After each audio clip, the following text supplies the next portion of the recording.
It's the same the whole world over. It's the poor what gets the blame, while the rich has all the pleasures. Now ain't that a bloody shame? Britain is a fair country where we are all equal. That is what we would like to believe, but the reality is very different. It is true that ordinary people in Britain were better off in the late 1970s than ever before, and that's why baby boomers have more than other generations.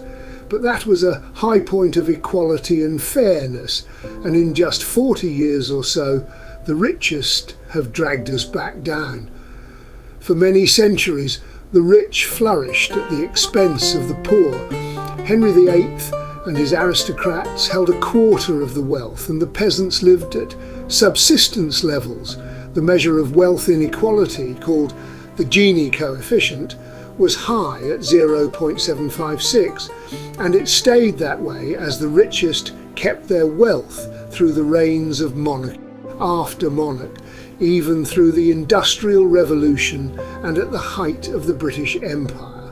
It only started to get better after 22 million ordinary people died during the First World War, and the mass of people started to fight for a better deal, starting with the general strike in 1926, then the Jarrow marches during the Depression. The Second World War and another 60 million deaths gave another boost to the demand for a fair society, and returning soldiers, having defeated fascism, put in place a Labour government that built homes, the NHS, and took control of major industries.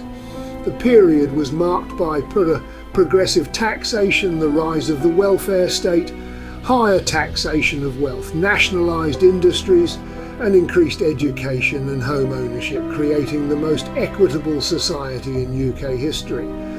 By the late 1970s, we reached peak income equality and wealth equality. A few years later, the Gini coefficient for income inequality reached its historic lowest level of approximately 0.24 around 1979.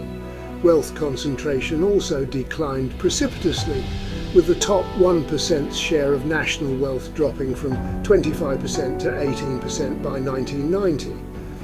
Yet, just 40 years later, the richest are now richer than ever, and we are back with Tudor levels of inequality.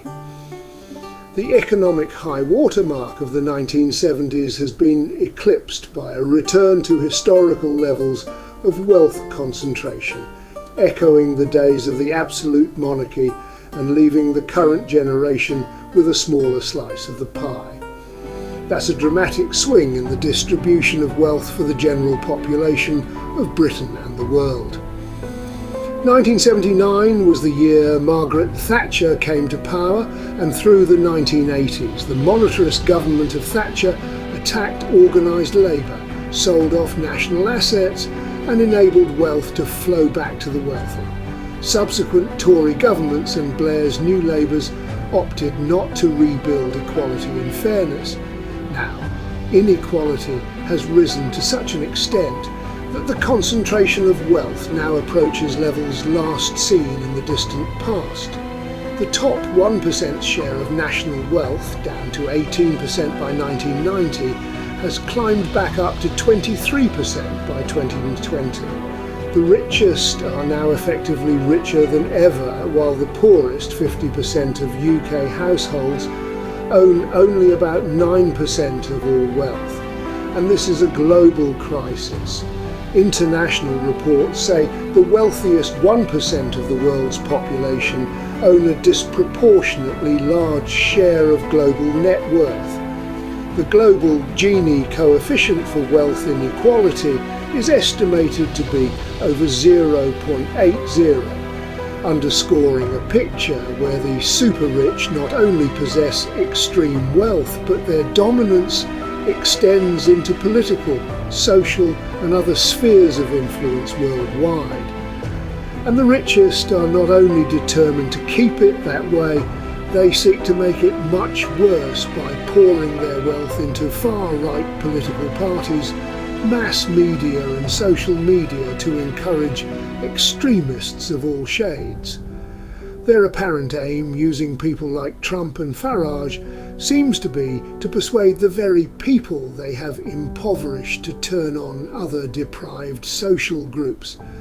They seek to dominate the political agenda with their hatred and to consolidate their riches by weakening democracy. The richest are back on top and grinding our faces into the dirt. Perhaps it's time for the vast poor majority to stand up to the tiny rich minority and take us back to the heady days of hope, the 1970s. It's the same the whole world over. It's the poor what gets the blame, while the rich has all the pleasures. Now ain't that a bloody shame?